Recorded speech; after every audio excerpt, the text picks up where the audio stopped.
Good morning students. बेटा मैं doctor Babita Yadav, सह आचार्य भूगोल विभाग। आज मैं अगला आपका वीडियो कंटिन्यू कर रही हूँ। हम कर रहे थे पिछले वीडियो में आपने देखा कि हम B K Roy's regionalisation of India के बारे में कर रहे थे बात, अर्थात बीके रॉय महोदय द्वारा प्रस्तुत किया गया भारत का जो क्षेत्रीय वर्गीकरण है या क्षेत्रीयकरण है उसी की हम बात कर रहे थे। तो उसमें हमने नॉर्दर्न इंडिया की बात की थी कि किस तरह से नॉर्दर्न इंडिया में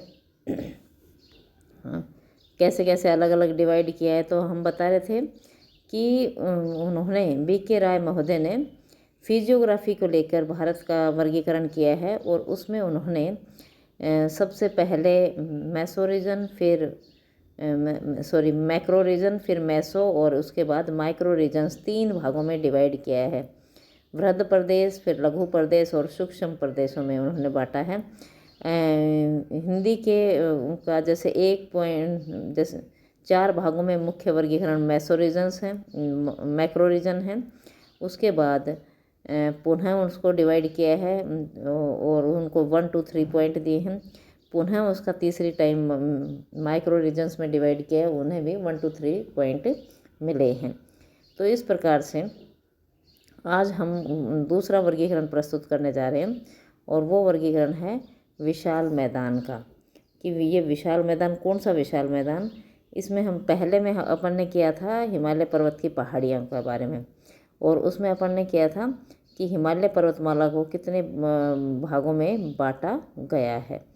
तो उसमें अलग अलग पहाड़ियाँ, उसके बाद हम कर रहे थे कि उन पहाड़ियों में 1.5 तक 1.5.10 तक पश्चिमी मेघालय तक हमने किया था जिक्र।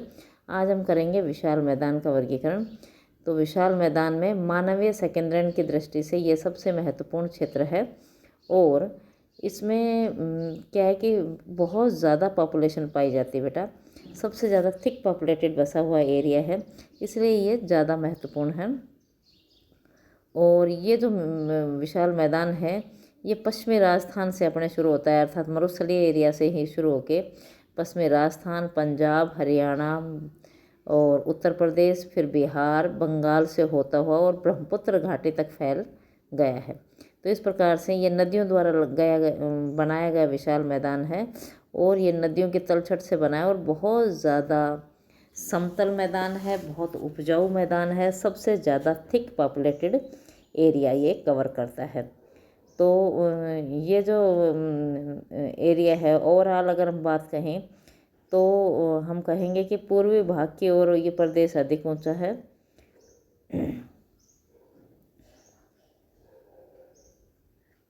मतलब पश्चिमी भाग है ये कंपैरेटिवली अधिक ऊंचा है और पूर्वी भाग है ये कम नीचा है। इसकी समुद्र तल से अधिकतम जो ऊंचाई है वो 300 मीटर है। फिर भी ऊंचाई के अनुसार इस समतल मैदान को 3 भागों में बांटा गया है। इसका पूर्वी भाग है वो 0 से 75 मीटर है। अच्छा, उत्तर प्रदेश का मध्यवर्ती भाग है वो 75 से 150 मीटर है और पश्चिमी भाग है जो अपने वाला एरिया हम कह सकते हैं ये 150 से 300 मीटर ऊंचा है। तो राजस्थान के जैसलमेर ज़िले का जो पूर्वी भाग है वो इसका एक्सेप्शंस है, ये 75 मीटर से भी कम ऊंचा है। जैसलमेर ज़िले का पूर्वी भाग भूवैज्ञानिक दृष्टि से सारा क्षेत्र है वो हिमालय से निकलने वाली नदियों के तलछट से बना है, अतः ये एक तलोच्चन मैदान है, अर्थात एग्रेडेशनल प्लेन के नाम कह सकते हैं इसको हम। और इसका निर्माण है वो कंपैरेटिवली ये नवीन है, अभिनवता काल में हुआ है, इसलिए ये प्लिस्टोसीन युग में इसका निर्माण हुआ है। तो इसे क्या है जो 7 तो मैसो रीजन में बांटा गया है और 24 सूक्ष्म प्रदेशों में बांटा गया है। पंजाब का मैदान नंबर इसका हिस्सा है, जैसे 2.1 में सबसे पहले पंजाब का मैदान, फिर हरियाणा का मैदान, फिर शुष्क राजस्थान का मैदान, फिर ऊपरी गंगा का मैदान, फिर है मध्य गंगा का मैदान, फिर निम्न गंगा का मैदान, इसके बाद ब्रह्मपुत्र घाटी और फिर बाद में हमारा दक्कन का पठार आ जाता है। तो ये 7 भाग हैं, 3 तो हैं गंगा वाले प्रदेश, ऊपरी गंगा, मध्य गंगा और निम्न गंगा। और एक है ब्रह्मपुत्र वाला प्रदेश जिसे ब्रह्मपुत्र घाटी कहते हैं। तो चार प्रदेश ये हो गए। एक पश्चिमी राजस्थान का शुष्क या थार का डेजर्ट वाला हो गया। और अब ये तीन प्रदेश गंगा के, एक थार का 4 और एक ब्रह्मपुत्र का 5, और इसमें फिर हरियाणा का मैदान और पंजाब का मैदान 2 ये हो गए। तो इस तरह से मिला के हम 7 भागों में इसे डिवाइड करते हैं। अब जो इसको डिवाइड करते हैं 7 भागों में डिवाइड किया गया है। अब इसमें आएगा पंजाब का मैदान। अब पंजाब के मैदान में जैसे क्या है, पंजाब के मैदान में कि पंजाब का मैदान है ये सबसे ज़्यादा फर्टाइल है और इसे 4 मुख्यतः भागों में बांटा जा सकता है ना। तो इसमें जैसे कि कृषि की दृष्टि से बहुत ही महत्वपूर्ण मैदान है और अवसादी मिट्टियाँ हैं ये कहेंगे हम, और बांगर और खादर प्रकार की मिट्टियाँ हैं। तो सबसे पहले है रावी व्यास वाला मैदान है, रावी और व्यास का मैदान। फिर होशियारपुर चंडीगढ़ उप पर्वतीय प्रदेश। फिर व्यास और सतलुज दोआब है, और पंजाब और मालवा मैदान है। तो इस प्रकार से इसे अलग अलग भागों में बांटा गया है। फिर हरियाणा का मैदान, इसमें हरियाणा के मैदान में दिल्ली भी शामिल है, और इसमें जो यहाँ की मिट्टियाँ हैं वो रेतीली और चूनेदार हैं। चूने की प्रधानता है, कैल्सोकोरियस मिट्टियाँ हैं इसमें। और इसमें आता है पूर्वी हरियाणा का मैदान, पश्चिमी हरियाणा का मैदान और दक्षिणी हरियाणा का मैदान। इसे 3 भागों में बांटा गया है हरियाणा के मैदान को। फिर है शुष्क राजस्थान का मैदान। अब शुष्क राजस्थान है ये प्रदेश में 40 सेंटीमीटर से भी कम बारिश होती है और इसे 4 भागों में बांटा गया है। घग्गर का मैदान, राजस्थान का बांगड़ प्रदेश, अत्यधिक शुष्क प्रदेश और लूणी घाटी। अब इसी प्रकार से ऊपरी गंगा का मैदान है, इसे ऊपरी गंगा का मैदान और दक्षिणी गंगा उत्तरी ऊपरी गंगा का मैदान और दक्षिणी ऊपरी गंगा का मैदान में डिवाइड किया गया है।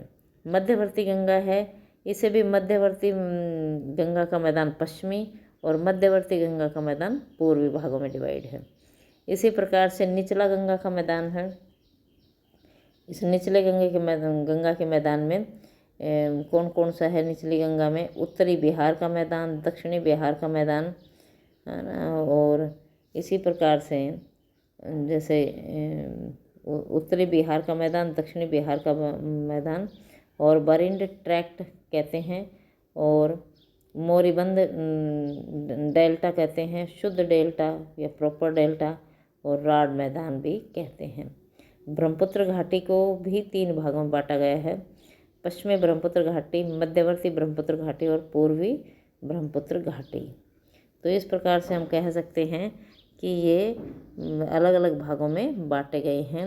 अर्धशुष्क मैदान है, उत्तर प्रदेश की उच्च भूमियाँ हैं। तो ये उत्तर प्रदेश की उच्च भूमि में ये उत्तर प्रदेश के दक्षिणी भाग में विंध्य प्रणाली है, और ये समुद्र तल से 500-600 मीटर ऊंची है। तो इसका ढाल उत्तरी मैदान की ओर है, और इसे निम्नलिखित 2 भागों में बांटा गया है, झांसी उच्च भूमि और मिर्ज़ापुर उच्च भूमि। तो इस प्रकार से हम कह सकते हैं कि ये हमारा मैदानी प्रदेश है, बहुत ही फर्टाइल, बहुत ही फ्लैट, और इतना फर्टाइल, इतना उपजाऊ कि हिंदुस्तान की लगभग 50% आधी आबादी का पेट ये मैदान भरता है।